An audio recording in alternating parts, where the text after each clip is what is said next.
All right, we are live. Conncast here with the Conncast Podcast 7. We encountered some technical difficulties earlier, but I'm here with Camilo. He's a historian. Some have even called him the reincarnation of Alex Jones.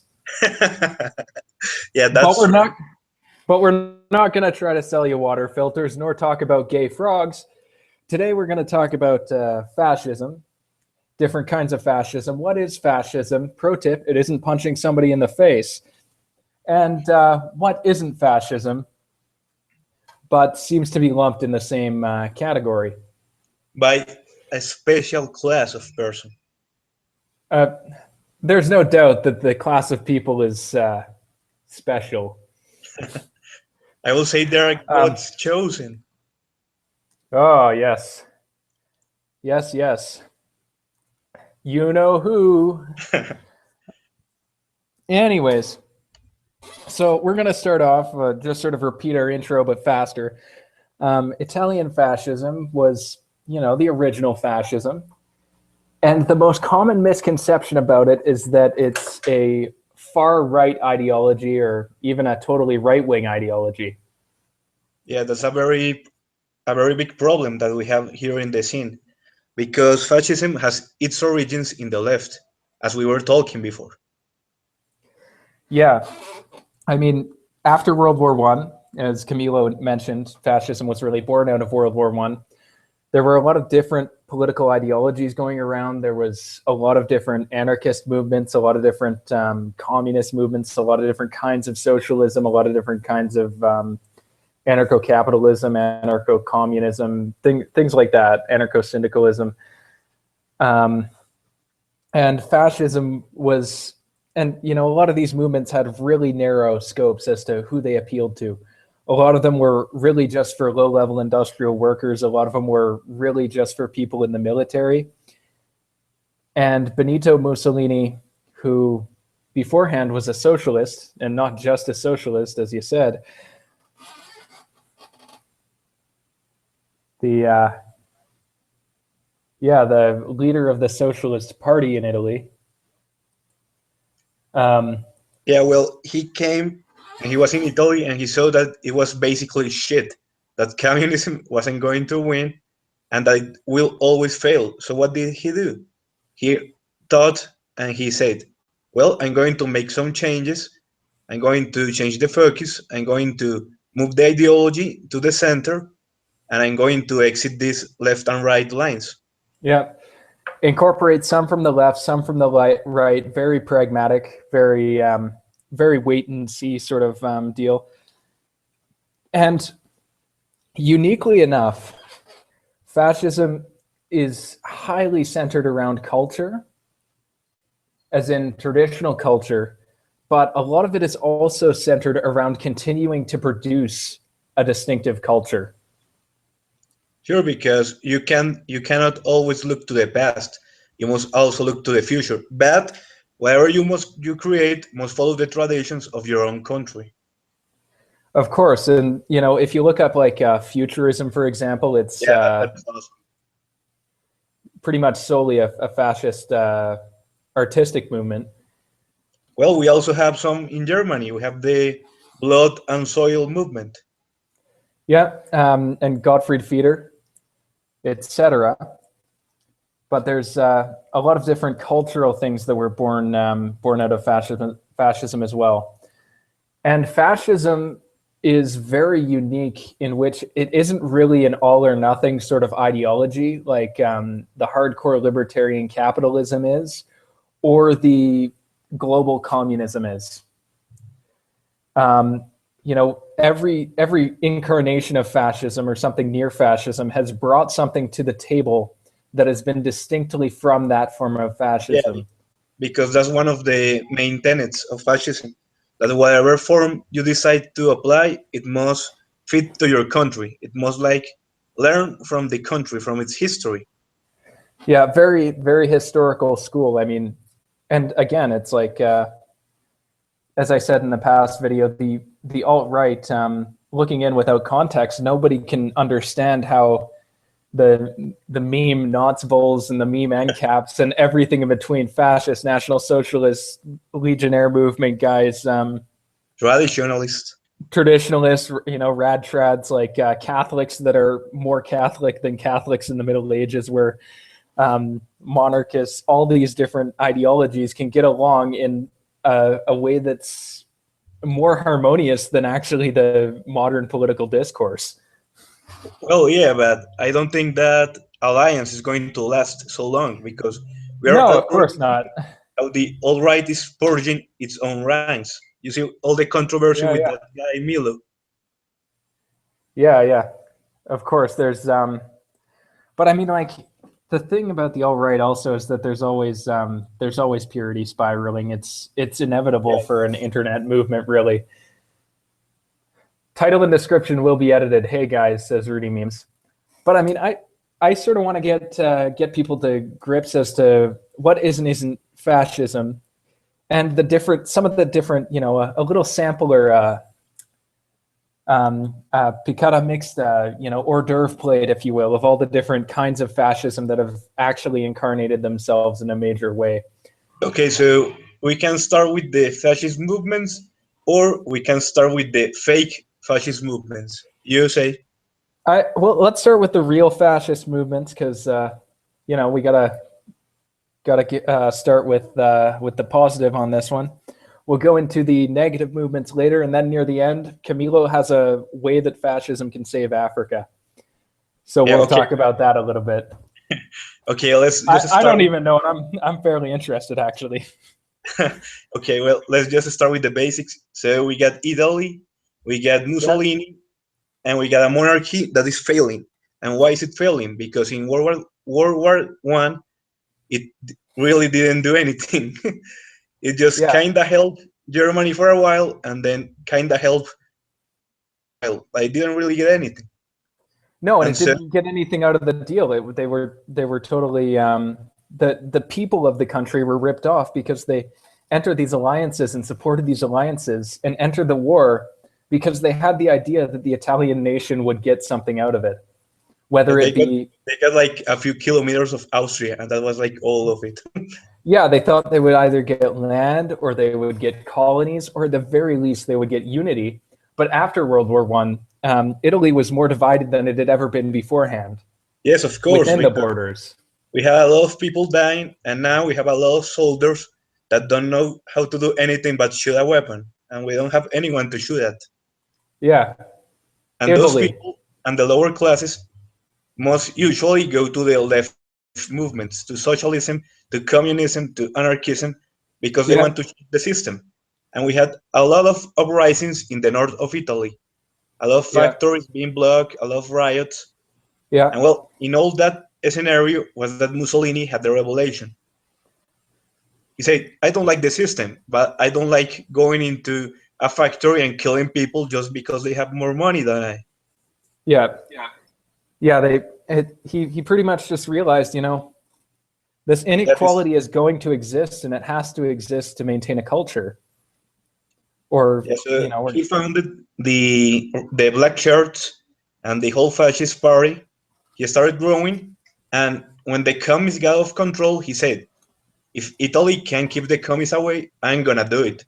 So he went with his black shirts, beat the crap out of a lot of commies, and with help of the army and the people, he marched over Rome and told the king, well, make me the dictator. Yeah, and the king was, I said yes, or I resign. So he said yes. Yeah, exactly. I mean, and also having shown the force against a lot of the communist movements using the black shirts, Mussolini in a way proved himself to the king that he was capable of. The king will be a traitor later on. Yeah. And so moving on, he got paid with his same money when the Allies threw him out. Yeah, exactly. Well, we can move on to the second most known, or well, the most controversial of all of them. Yeah. To National Socialism. National Socialism.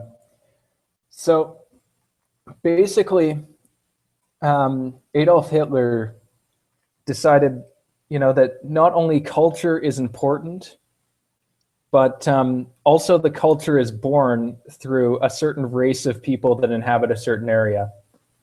Sure. Which, We can also talk about the blood. That is also like yeah, the meaning of the race. yeah, he was blood and soil was the sort of His phrase. his Weltanschauung, as it is said in German,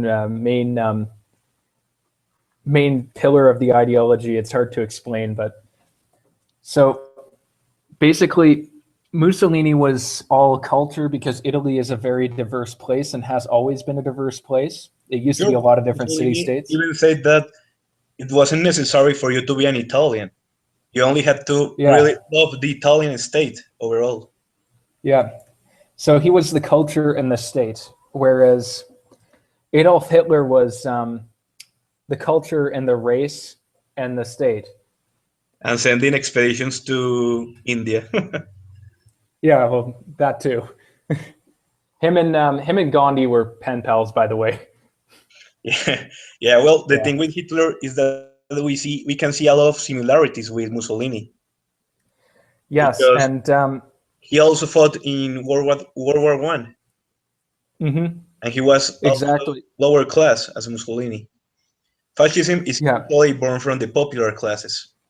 It's a myth that comes from the high classes. That's an enemy of us. Yeah. Mussolini was blacksmith's son. I think he worked in print houses as well. Yes.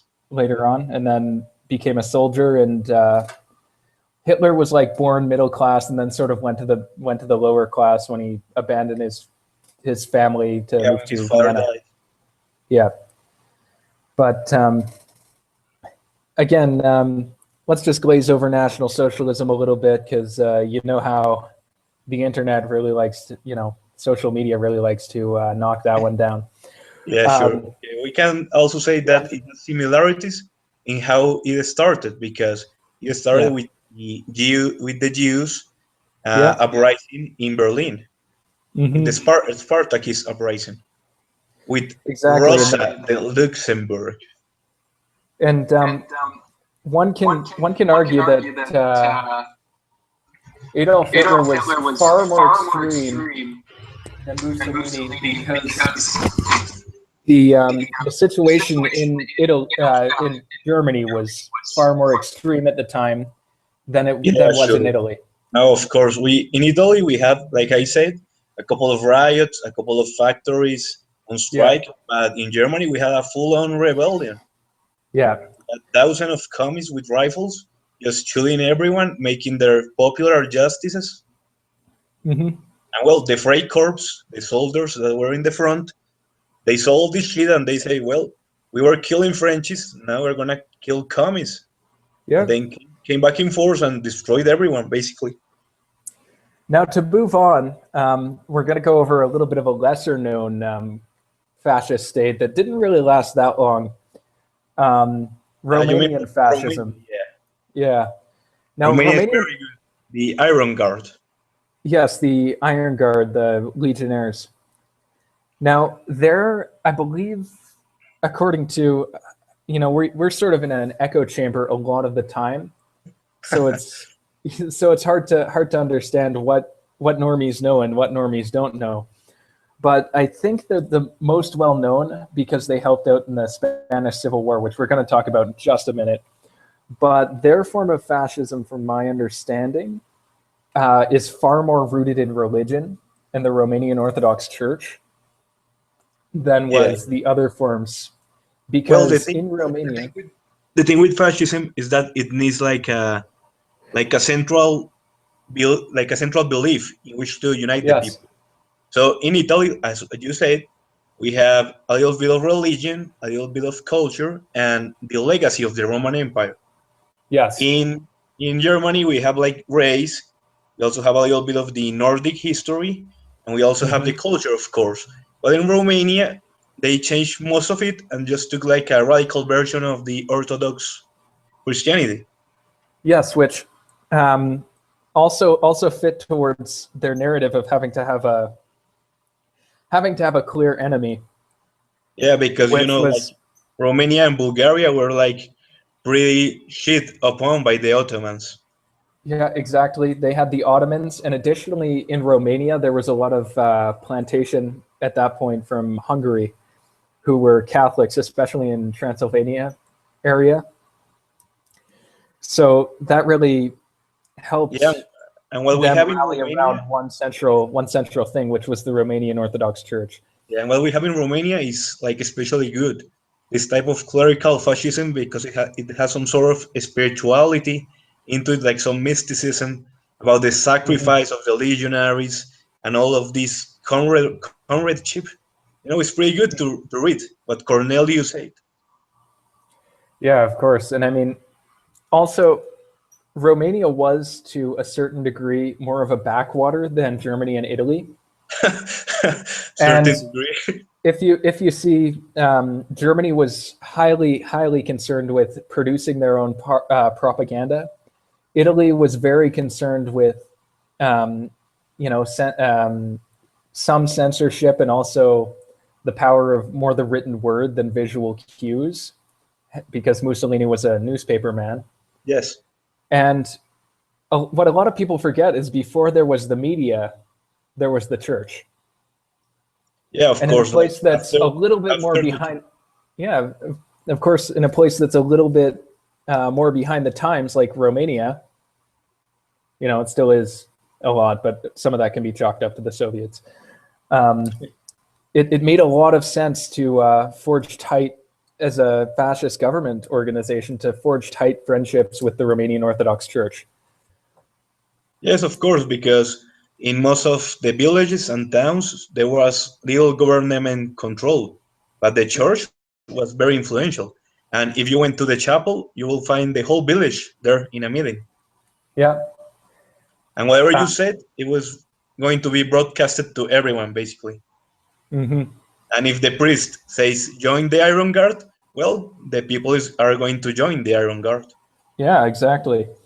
Now, moving on to one of your specialties, your areas of expertise, we're going to talk about the Spanish Civil War. Now, if Italy was, say, the middle ground of the two, and Germany was economically terrible and politically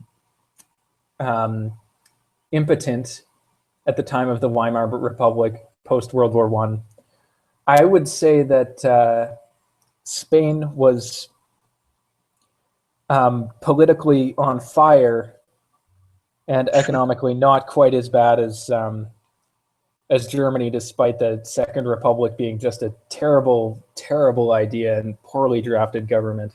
Well, like the Second Republic wasn't that bad, but the problem was that the Reds were in government. Mm-hmm. But a Second Republic with like sort of a conservative tone, no, that will have been good because the monarchy Yes, doesn't help Spain at all. and that helps. It really does help reinforce one of the fascist ideas that democracy does have some serious flaws, and it's really easy to take advantage of if you can manipulate your way into power. Well, Which just see Hitler, what he did. exactly, he won at their game. yeah, and The problem so with this, Spain is that in Spain we have a lot of problems with the government because the monarchy was very weak. There was no real like constitutional democracy. I mean monarchy because the king did whatever he wanted and he just modified the results of the elections. And and well, the the Second people were Republic, if just I'm not sorry, yeah, the Second Republic, if I'm not mistaken, had very few checks and balances on what the government could do. Am I correct? sort of. You're more or less correct because it did have some balance, but we have like a lot of majority government, so it doesn't Yeah, really matter exactly. because It was a very, you have like 7% of the Senate. So yeah, what are they gonna say? yeah. So the Spanish Civil War involved various different forces and coalitions that shuffled around at various different times. Oh boy, I would, we have at yeah, least like 5 factions there. Okay, so the five main factions would be Franco's. Will be the military. Yeah, the military, Franco's legionnaires, who were Yeah, we based have in North Africa. Am I correct? In Morocco, they yes. initially. We have those. We have the Carlists, that are the traditionalists. Yeah, they were mostly based around the north, close to the French border and Basque Country. Am I correct? Yes, that's right. We also have the fascists, also known as the Phalange. Yeah, the Phalangists, which We were. have the communists and the socialists that were once a single faction but started fragmenting to the end of the war. Yes, it was And initially more of like a Stalinist sort of. No, it was initially the Second Republic, communist, but it sort of fractioned to anarcho-communism over in. No, it started as a united front of Yeah, anarchists, socialists, and communists, but it yeah, fragmented pretty fast. I mean, and the anarchists just started shooting everyone, and the communists started shooting the socialists. yeah, and the commies really remained the most united over the conflict on the left. Am I correct? Yeah, of course, because of the authoritarian. They had all the foreign aid. Yeah, well, the little Except for, yeah, well, because the Russians were pretty Jew. They Jew them. They took all the gold and just gave like a few tanks or something. Yeah, and then you've got Franco's nationalists and the Phalangists and the Carlists sort of formed a very loose coalition. Yeah, the National Front. Yeah. So. And the thing is that, well, they won, but they lost at the same time. Yeah, Franco won, but the National Front in itself lost because Franco really sold out Primo de Rivera, which was the figurehead and the main leader of the Phalangists. The Falange. Well, basically, he was in prison, and he was like 50 kilometers away from the national lines, and Franco never tried to save him from his execution. And I hear even the British and the Germans told Franco to help free Primo de Rivera, but he didn't want. And here, exactly. even the from those countries ask him. Yeah, Franco was, and it's not hard to put together the conspiracy theory for that, but Franco really just turned it into an authoritarian right-wing pro-monarchy state. Well, I would say it was like a right-wing Catholic dictatorship, because if he was monarchist, he would have given the power. Not wait till he basically died. Yeah. 40 years later. He lasted a long time, and he did do a couple of good things. But he killed Primo de Rivera, and he killed the actual fascist movement in Spain. Yeah, and well, what do we have in Spain now? We have exactly a dying democracy and a Senate controlled by the socialists. So we are basically back to the 30s. Yep. Just a little harder to organize a Franco sort of situation in 2017. Yeah, let's hope for a third republic and for a second Falange or something. Yeah. Because we're basically done there. Yeah, Spain is... and when it's interesting to note that when Franco, even though he wasn't a fascist, when Franco went out, what was it, like the 9th largest economy? When Franco, well, yes, it was pretty good in Spain. It had some of its boom in the 70s, 60s. Yeah. And well, it was good for Spain because Spain was like neutral in the whole world. Like they were with the Western Bloc, but they also were with the Eastern Bloc. And the Spanish economic miracle, which Franco often gets credit for, was largely by accident. Yeah, it was most of it and the context and the times. Yeah. But well, Franco was in power, so he enjoyed it, I guess. Yeah, he enjoyed the good PR. But moving on, it's we could do a whole thing on national syndicalism in the Falange. Yeah, I could go hours about it. Yeah, that's your area of expertise. If anything else, am I correct? Yeah. But moving on, there were a few fascist movements at the time in the Americas, actually. Most notably the Unión Revolucionario in Peru. In Peru, well, I guess Mauritius will be the guy for that, because Yeah, Mauricio is the guy for that. I But know about Colombia. Colombia had a Yeah, there fascist was a movement back fascist then? I movement. didn't know. Yeah, in the about the 40s, the 50s, we had the Leopardos. Uh-huh. Yeah, those were like five guys in an office, and they said, Yep. well, let's make a fascist movement. And they started going to the newspapers, to the magazines, and well, they had some good propaganda. Yeah, And he said that's that how you do it. they inspired the General Rojas to do the coup d'état here. Mm-hmm. We had a coup in the 50s, and it was 4 years, and it was pretty fucking good with the general. Yeah, But the shame it only left, lasted 4 years, right? yeah, because he resigned. Mm-hmm. Because the left and the right started bribing the lower classes and told them, no, go do riot, do a revolt. And well, the general Yeah. felt bad and he resigned. It's like, the Jeb Bush, please clap, but please revolt. Please revolt. No, but he was a pretty good guy. He built airports, roads, and well, he gave the women votes. I guess Yeah. that can be good. That can be good in certain It can be good with contexts. the That's right ideas in the nation. yes, But yeah, otherwise, absolutely.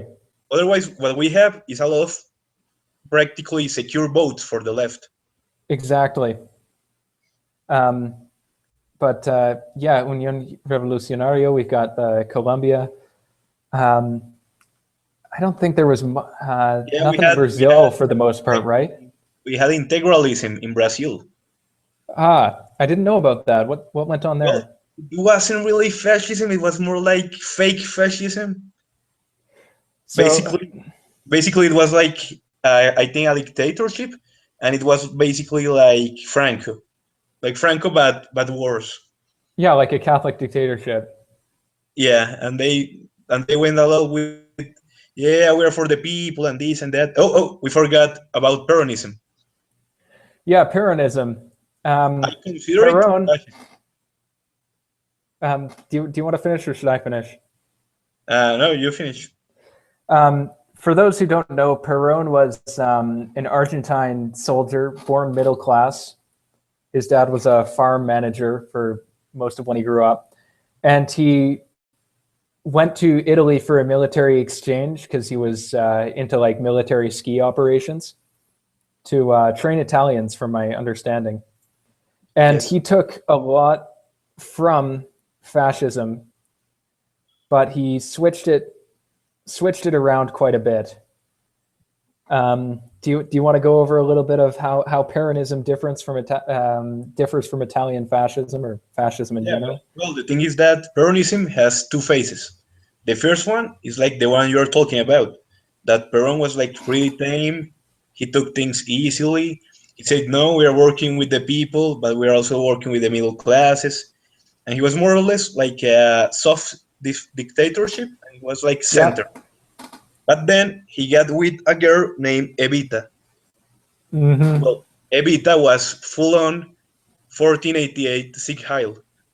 Yeah. Because no, seriously. Because Evita said, no, this is wrong. We must do the revolution. There can be rich people here. We must arm a women militia. We must go to Germany. What Hitler said is right. And well, Sorry about that, but Peron was pretty much like, he was like Catholic, but cafeteria. He was pretty much an atheist. And after Evita died, he got very anti-clerical. But Evita was starkly religious, especially towards the later part of her life. yeah, Evita was more of the traditional Catholic. Meanwhile, Peron was like Catholic in name only. Yeah, like, I like to say modern Latin American Catholics. But Evita was pretty fucking based, if you ask me. It's basically an idol back in Argentina. Exactly. I mean, like, because she did a lot for the workers. Yeah, and she. And after she died, well, Peron got ousted by the military. Yep. Then he came back, and then he got ousted again. Yeah. Speaking of getting ousted by the military, I'm going to talk about Panama for a minute. Now, Panama had this guy, and his name was Arnulfo Arias. And he was president, I think, 4 or 5 times, but he never completed a term.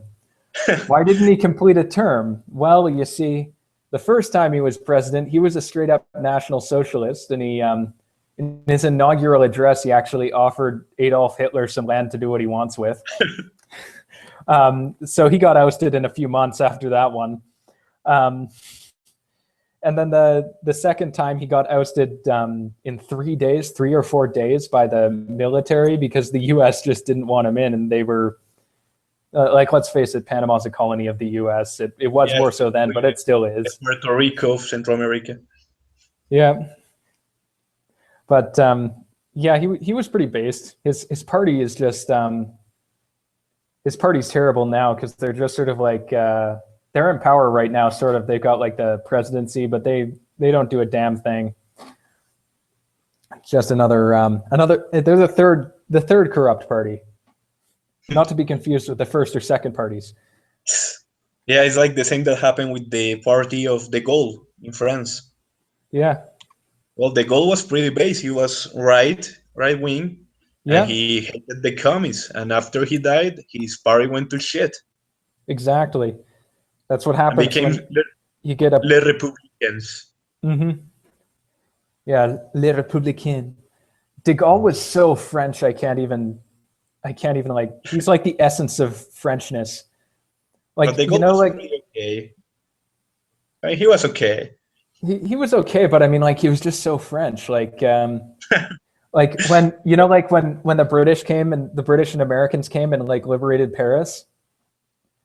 Yes. De Gaulle took like his French resistance guys that he could manage to get together and like went into Paris first, even though it was pretty much evacuated.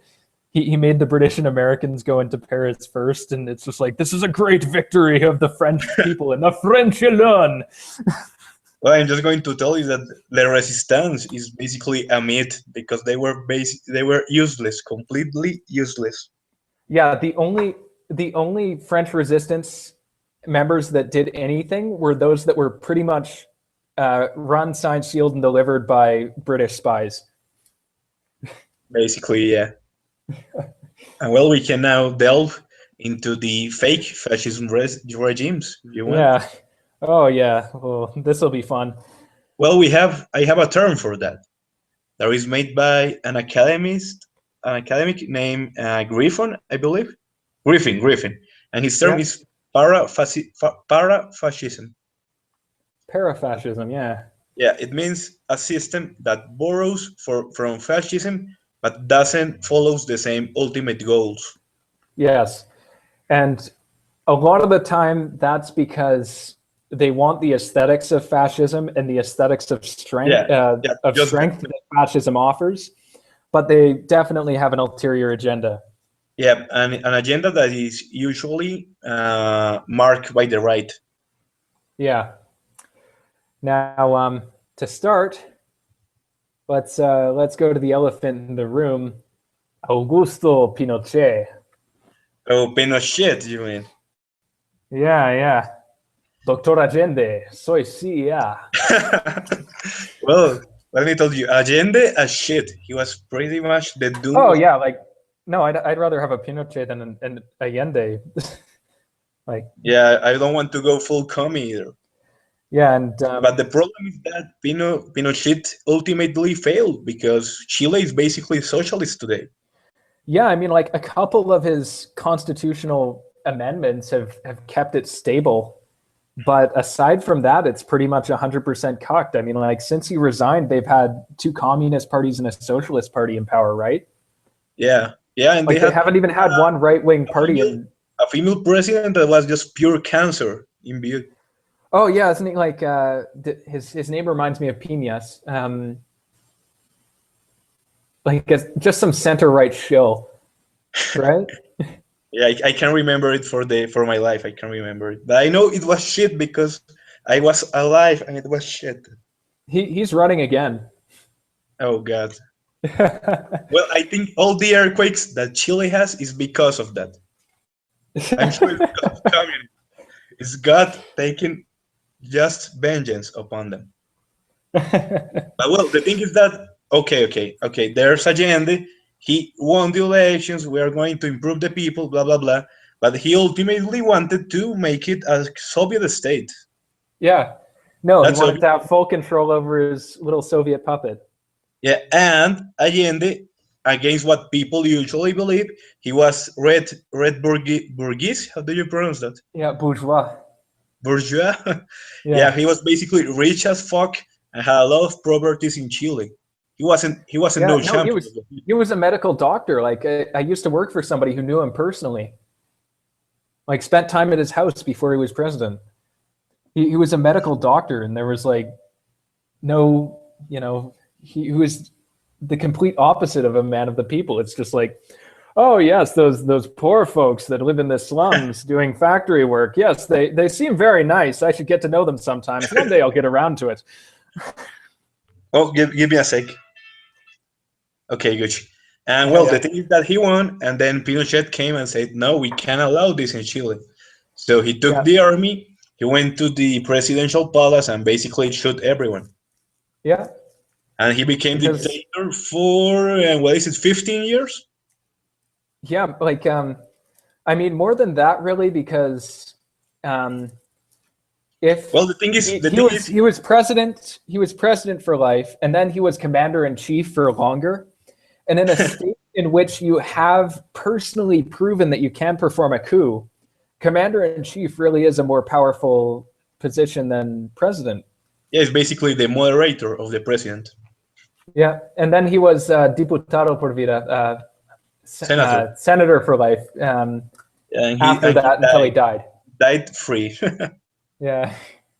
Well, the thing is that a lot of the right, I mean the alt-right, loves Pinochet just because he threw people out of helicopters.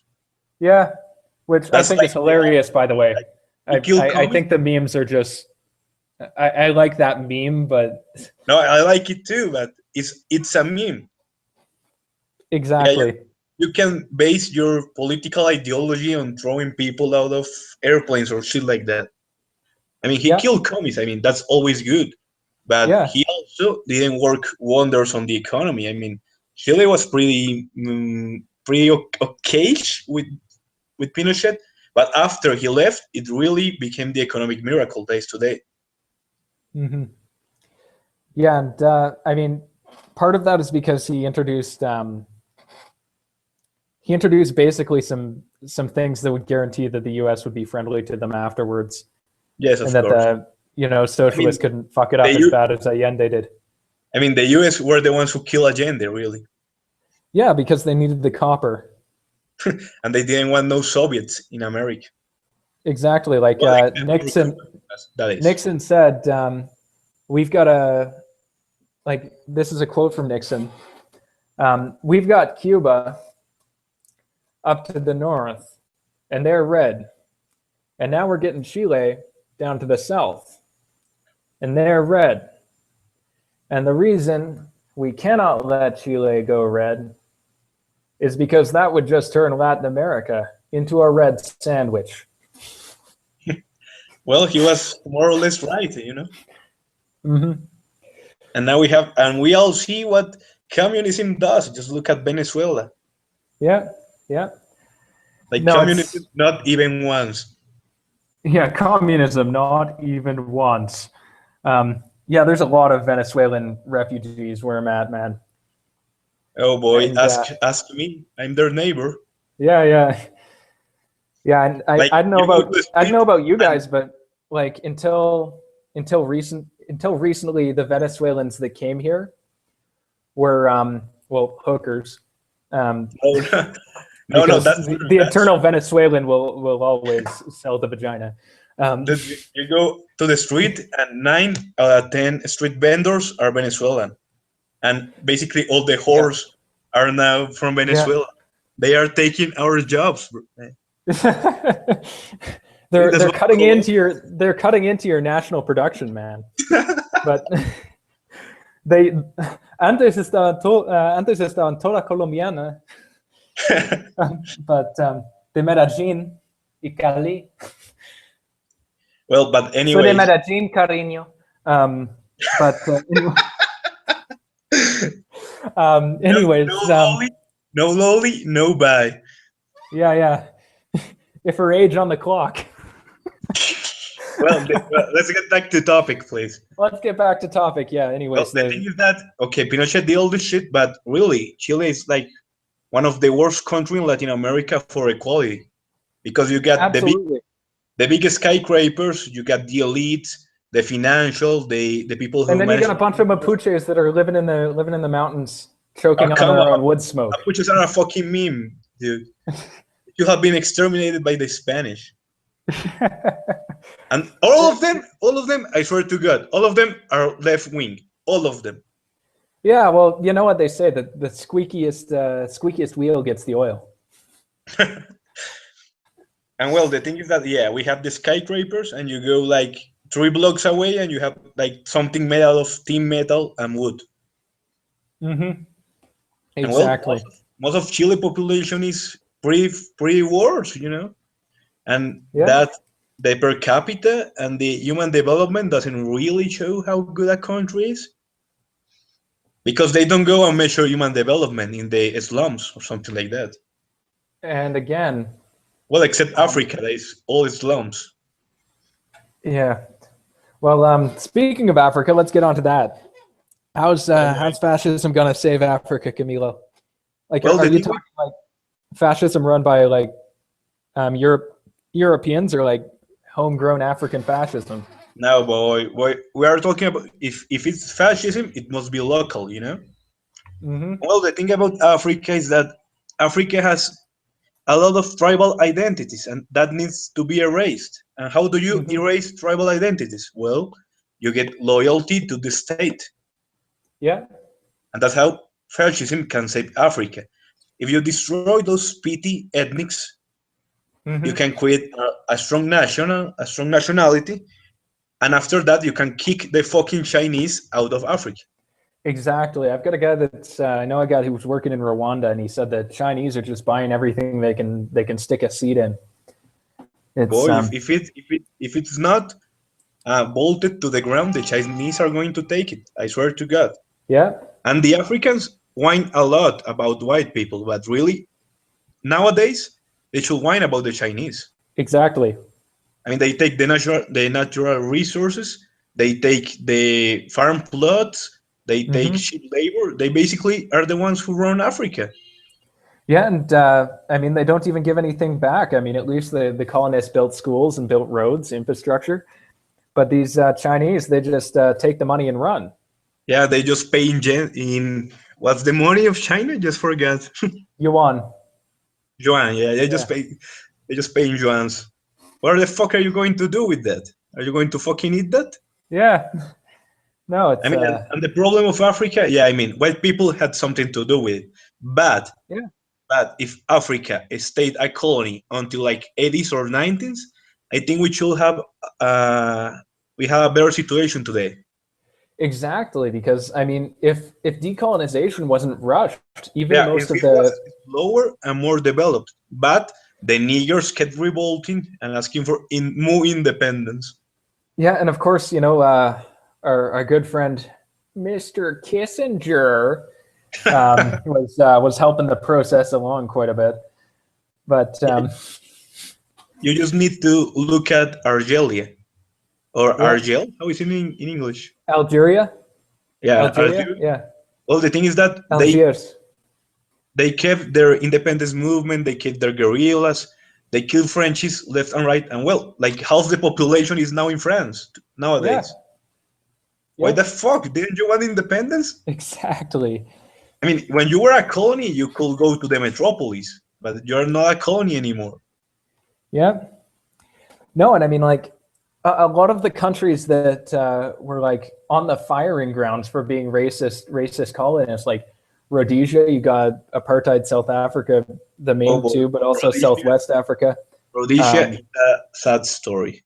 That's all I'm going to say. Really sad story, but I mean, when they ended up, throwing in the towel, the parliament was already 50% black. I mean, look at South Africa. I mean, South Africa wasn't extremely fair, but it was okay. Yeah, and segregation is okay. Oh no, I'm going into dangerous territory. Let's just say that some people don't get along well, and they need time to integrate gradually. And also, you just can't come straight from the bush to an industrial society. It doesn't work like that. You need time to adjust before you can integrate with people that already are in said industrial society. Yeah, and that was what decolonization was about. It was about increasing literacy. It was about teaching technical knowledge, making the constitution, getting the government up. But it was pretty much done instantly, so they couldn't do a lot. Exactly. Like, again, like I said, the point I was making. Go on. Rhodesia's parliament was 50% black when they threw in the towel. It was already happening gradually to represent the population, because the vote franchise was mainly educational standards and literacy to be able to vote. And the more smart blacks were in the country, the more whites were voting for them too, obviously. But if there was a smart black, whites would be fine with voting for them for their constituency. And additionally, there were more blacks voting the more that the blacks got educated. Yeah, the thing about Rhodesia is that there have been a lot of lies told about Rhodesia. I know that a lot of black people was in the army of Rhodesia. Yeah. Oh yeah. No, according to documentaries and magazines, records at the times. Okay, so there was only a draft for white people in Rhodesia. However, the Rhodesian army was 7-1 black to white at the end of the war. Yeah, you see, and if Whitey was so bad, why will be the blacks fighting for him? Yeah, but no, it was just international pressure. It was communist groups that were... The only friend of Rhodesia was Israel. How ironic. And South Africa. Well, but because South Africa was basically Rhodesia 2.0. Yeah. But, and the problem with South Africa is that I think it's pretty unfair what's happening to the Afrikaans right now. Absolutely. It's a genocide. Let's talk real here. Let's be honest. They built that country. Exactly. They made the cities, they made the roads, they made the ports, they basically made everything. And just because the black people were there first, they claim ownership of all of it. No, most of the black people weren't even in South Africa. Yeah, they were in the north. Yeah.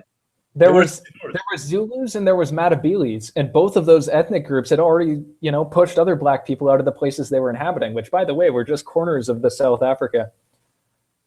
Like, I mean, what does a hunter-gatherer even do with terrain like the Cape? Well, it's like the Native Americans just came out and said they own United States. Exactly. I mean, it's pretty unfair. Whole different can of worms. Anyways, I want to keep this manageable, and we're already 50 minutes in. But it was a pleasure talking to you, Camilo. Oh boy! Okay. I'm glad you could stop by, and we'll do another one of these sometimes. Yeah, whenever you want. I can really explain how it's going to save Africa. Listen to me. We need to save Africa from the Chinese pedophiles vampires. Yeah, exactly. We'll do a podcast just on how to save Africa. Well, I like that idea. You can invite someone else. Let's get rules. Yeah, absolutely. So I'll see you later. This has been Camilo, the reincarnation of Alex Jones, and Conncast. Thanks for tuning in. It was a pleasure. Goodbye.